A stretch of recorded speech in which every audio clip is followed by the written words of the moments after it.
Hey, I wasn't planning coming on here today. I try not to do too many at one time. You kind of get burnt out when you do that. You know what I'm saying? You jig 'em a jig. But, something extraordinary you could say happened yesterday.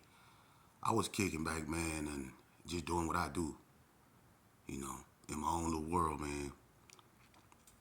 And me and my girl was scrolling. Well, she basically scrolling up the phone. I'm going to put it this way. We was just listening to the phone, right? We weren't paying no attention. We stumbled on this video. This video comes from a little youngster's named T Vegas, KT the Shark. And this youngster here, when I first heard of him, because I know of him, when I first heard of him, I heard him chronicalizing, the city life, the gangs of Vegas. And at first I was like, what was the little homie getting his history from? Because it wasn't right. And so I got at him, and I was telling him like, "Hey man, hold on, this is woo woo woo woo woo." And he got back at me, and he was like, "Well, I'm doing my best, man. Don't put me down. You know what I'm saying? Because I'm putting my life on the line." And right then and there, that froze me in my tracks because I didn't realize, the severity of what he was saying. He was, in fact, putting his life on the line, and the fact that he had the balls to get up there and try to, chronicleize Vegas. I take my hat off to him for that alone, and him being young is, his only, I can say, it's not a flaw, but him being young is his only Achilles heel because I know that the only way he could really get to the heart of history when it comes to Vegas is if someone of age, probably myself or even older, was to really sit down with him and coherently, cohesively give him insight as to how things came about. But what I wanted to say is this right here, man, to that youngster, T Vegas. Hey, listen, young, I'm glad that you took notice of what I'm trying to do, and I'm glad you want to be a part of what I'm trying to do. And listen, youngsters like you is who I'm looking for. I welcome you with open arms, and I say this right here, because when I heard your video, I listened intently, and it was a beautiful video. But I say this: one of the greatest military tacticians that ever lived was Napoleon Bonaparte. Napoleon Bonaparte said, "The greatest battles are won when not a lick of blood has been shed." Which means sometimes, little homie, I know how you feel about your family. I feel the same way. It's priceless and it's non-negotiable. And we'll leave it at that. But sometimes, you know, whether it be unintentionally, inadvertently, or whatever. One thing about, me that I don't condone, is what I'm trying to do is put the guns down. I ain't telling you to do nothing other than, live your life righteously and perceive reality the way you do. But if you want to be a part of something positive, you know, don't, you know, you know what I'm talking about, man. Sometimes it's best to keep things under your hat, man. Everybody don't know, got to know what you got in your briefcase because that's your business. That's all I'm gonna say. But what we gonna do if you want to be a part of this, and I want you to be a part of this, but I want you to be a part of this in a way that I want you to get at the youngsters the way I'm getting at my generations. I want you to let them know that it's consequences to what we did and what we doing, and that they didn't heard it all before. They didn't heard it in the churches. The churches that they buried their homeboys in, they didn't heard it all before. They didn't heard it from their moms. They didn't heard it from everybody. But they not listening. So when you do this, you're gonna get frustrated because it's gonna be as if no one is paying you any attention. But trust me, just like people told me, sheep, they ain't listening to you. They ain't listening to you. They not go listen, homie. Listen, sheep, you been locked up for 20 years. How you gonna tell me I've been out here? I've been out here. How you gonna tell me, sheep, you been in there? How you gonna tell me, sheep, they not gonna listen to you, my nigga? My nigga, hold on, sheep. Sheep, see, you won't let me talk. You won't let me talk, sheep. See, sheep, I can't even talk to you, sheep. Sheep, see, that's what I be getting. So you gonna get that type of black if you ain't already got it. People gonna wanna narrate the way you think. People gonna wanna narrate your stories.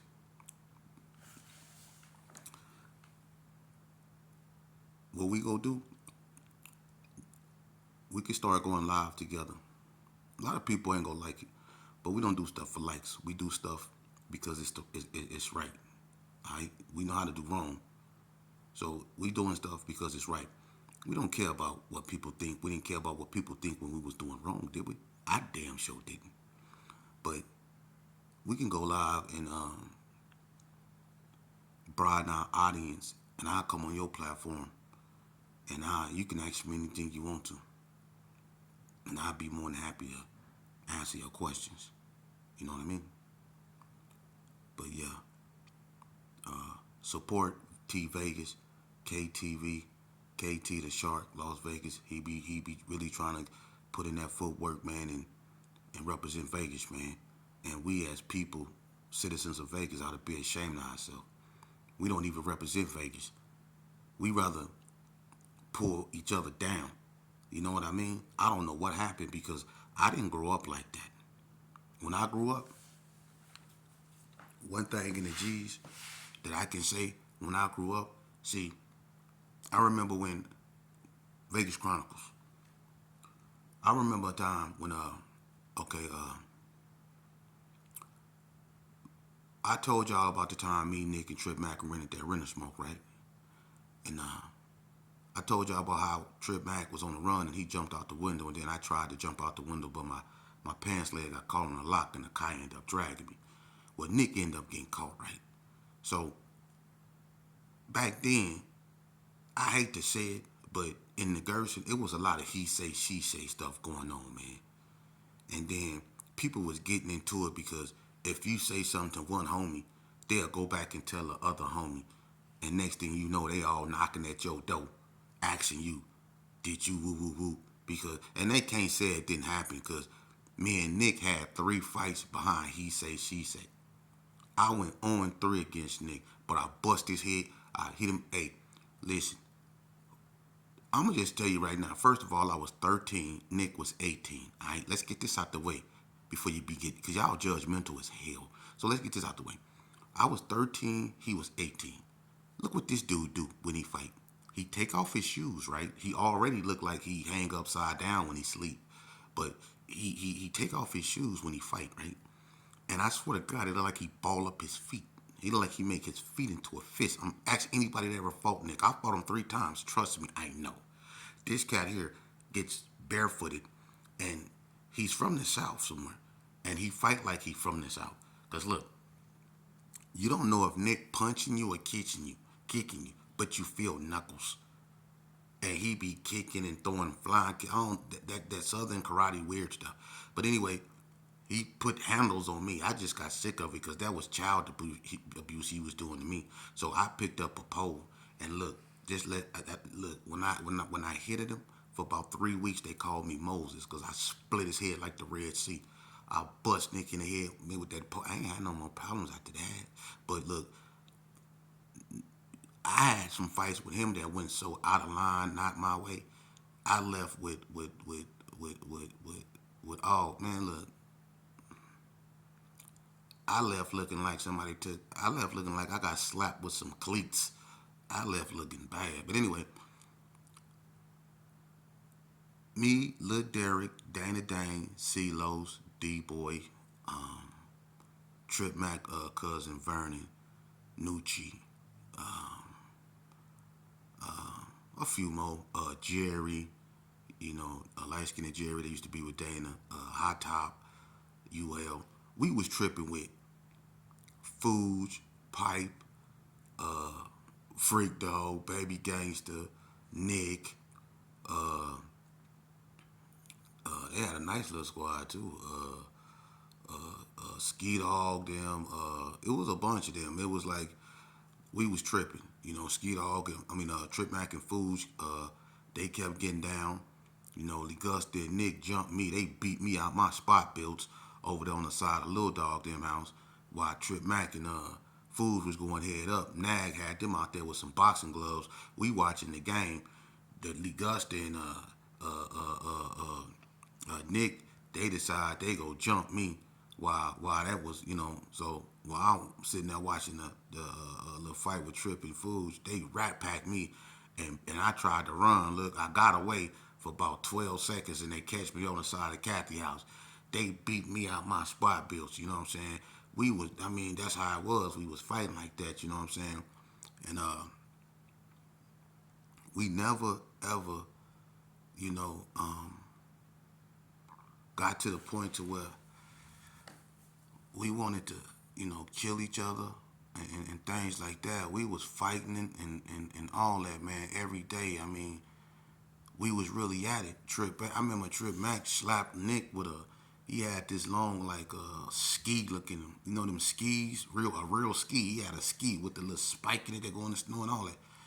I remember he walked up on Nick, and I guess Nick didn't think Trip was going to hit him with it when I remember Jit was on a bike, and Jit was coming up the sidewalk, and Trip walked up on Nick and was talking to Nick like, Trip was a little dirty motherfucker. Trip walked up on Nick, and they was talking like it was all cool. Next thing you know, you heard, pow! Trip slapped the hell out of Nick with that ski, and Jit said, "Damn!" And on that bike ride, it was funny. Cause then he started chasing Nick with that stick, right? It was with that stick. It was funny as a motherfucker. But we never tried to hurt one another, man. You know what I mean? I know how the G's is. I knew how we grew up, man. And all I'm saying is this right here. I didn't grow up like that, man. And I don't understand what happened. But one thing about me, I'm for the solution, not the problem. I'm not finna make a big old thing talking about nothing. Sometimes I get on here and I talk about gang banging, and then sometimes I get on here and I talk about social topics. It depends on what's going on. And it's going to be a lot of people that's not for this and that's going to try to stop it, and I welcome the fight. So to the little homie, let's do this. And to the ones that I know that's out there listening to, I want to bring y'all aboard. Let's do this. Vegas got a rich history that's not been told accurately. You got dudes out here who, a lot of them is hating and don't know why they hating. And a lot of them hating because they was never really nobody in this game, man. Look, let me tell you something. Number one, I'm one of the first persons that I took a picture with, and I got it too. One of the first persons that I took a picture with, and I love this cat right here. I do. I love this cat like a brother. And I don't care what nobody say. This shows you I'm an independent thinker. But I've been knowing this cat. I think I met him in 84, 85. And me, him, Bookie B, Danny Pollard, Junebug, we was all in Boys Cottage. And this individual I met at an early age was Ern P. I've been knowing Ern all my life. And even with the episode with him and Scotty, I never, as much as I love Scotty, I couldn't, I'm just a real dude, and me and Ern talk, and it was just messed up all the way around, but that's still Ern, when we got out, man, I took a flick with Ern, man. That's my partner, man. That's my brother. Slow Pony, my brother, man. JB, my brother, man. I know them, man. When we was in the pen, man, it wasn't about Paru and Gerson, man. It was about Vegas. Cause we was up against stuff y'all. A lot of y'all wasn't even wanting to participate with and trying to avoid. We was in there trying to represent where we come from, cause it was dudes in there trying to take over. So I got love for Ern, and I don't care how nobody feel. Yeah, Scotty was my homeboy too. I knew him before a lot of y'all. I actually put in work with Scotty. A lot of y'all just hung around him. I actually I ragged up with Scotty and put in work. Yeah, I had a Mossberg and he had a 5.7 and a Chrome 38. Yeah, that was me and Scotty went at the incident in front of Anthony Webb House on West Street, hanging out the car. Let's just put it that way. That was me and Skeet. This back in '89. What the hell y'all was? This me and Skeet hanging out there. Skeet had finger waves, and we was out there blowing. So don't tell me nothing about Scotty. My thing is, I'm an independent thinker. And like I just said, Ern, my brother. And Cassio from Donna Street is my brother. K-Dog from Northtown Gangster Crip is my brother. I don't see NTGs, DSCs, and all that. I see young black men that fell victim to unfortunate circumstances such as myself. I don't see all that bullcrap y'all see. Y'all want to be triple OGs and all that. The triple OGs is the ones that's taking care of their kids and making sure they're not joining gangs. I respect those type of OGs. Not the ones in the street whose skin sag and still drinking the same shit they was drinking when they were 13 years old, telling fictitious ass lies like y'all was this and like y'all was that when y'all was in there, y'all was and now y'all hitting y'all. Stop. For real. I mean, I can really go there, but I don't because it's unnecessary. And so is the hate. It's unnecessary. If you want to fix a problem, hypothetically speaking, I'm going to tell you something. A lot of things that go on, a lot of individuals, and you know what? No, let me say this shit. Let me see. I'm going to show you something. This going to really rub you the wrong way. But I don't give a damn about people's feelings. It's about, look, either you going to be one way or you going to be the other. I'm going to tell you something I never did. I got a little Brody that's a brother to me. I don't, and watch this. This gonna really make y'all mad. I don't give a damn. But I got a little brother. And, you know, I never turned my back on him. We might not talk. We might say things to make each other mad, but when the real come to the real, I never turned my back on him. I remember when he was a little baby crawling on the ground. I remember his sisters, Ursula and Michelle. I remember his brother, one of the original Wax. Put some respect on his name. Original. When it was the first founders, original. Big C-Wack. His brother, that rest in peace, know all of them. But I'm going to tell you something. Byron is my little Brody. I don't give a damn what nobody say. Look, I'm not bound by nothing. I'm not looking at nothing. I ain't trying to hit nothing. I don't care about none of that. I ain't in a part of none of that. My thing is this right here. I ain't turning my back on nobody that they never turned their back on me. And when I needed something, when I was walking, that cat made sure I was right. When I ain't had no money in my pocket, man, when I was down there losing my motherfucking mind down there on 15th and Fremont, fight real demons that y'all know nothing of. I almost died down there. But one call, this nigga turning corners like I don't know what, pulling up. Come on. And y'all, I ain't bound by nothing. I don't care about nothing, all that other crap, man. Look, you look. I'm trying to fix something. I ain't trying to put fuel on nothing. That's my baby Brody. I don't care what nobody say. Can't nobody come to me with nothing. I don't want to hear nothing. I don't follow orders. I don't take orders. Never did. So don't come with me with nothing. I don't want to hear nothing about nothing. I ain't a part of that bull crap. It's all a bunch of fictitious ass bullshit any motherfucking way. Ain't none of y'all really keeping it real. If you just really want to go there. So let's focus on something else other than each other like that. Because when you get to focus on each other like that, that stuff starting to get strange. Because when you give another man more attention than you give your girl, bro, I'm trying to stop more mannish wax.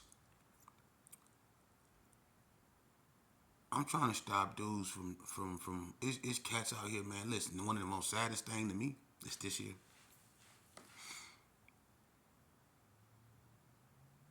Y'all know how bread raised me. I'm finna go after this. Y'all know bread raised me.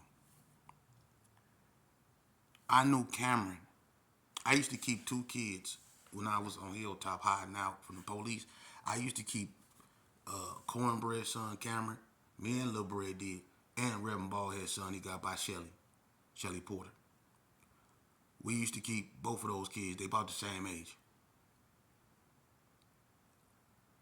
Bread also had another son. I never really too much knew him, but I knew Cameron because Melissa stayed in the little Carry Orange. That's my cousin. That's one way sister. So when I went to the pen and Cameron came to my window and Face told me who that was, I was so messed up. And then I met Bread other son, Taliban, in there too. He claimed 6-0. It's like Cornbread claiming 60. I was like, wow. It was like messed up. And I'm like, how you a 60? How you a 60? And he told me straight up. His mama said, I'm going to leave that alone. But it just was crazy.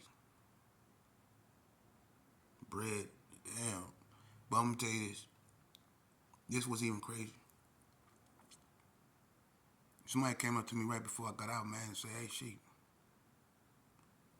you know Cornbread's son got killed, huh? So, who? Cameron. You, what you? Hey, somebody killed Cameron, man. And then his other son got all day in prison. Brandon, he got a daughter, Anesthesia, by Tessa, my homegirl. Tessa, Baby, and Steve. Anesthesia. I remember when she was born when they stayed in Sydney Sioux. We used to go over there. That's all he got left, man. His boys is gone and he gone. I mean, y'all don't get what I'm trying to say, man. Y'all don't see what's happening?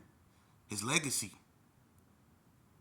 Look at it. And he wasn't here to steer them the right way. He gone. And then nobody pick up the mantle. Ain't nobody go pick up the mantle for your sons. So when you got somebody that's walked and talked that talk, and even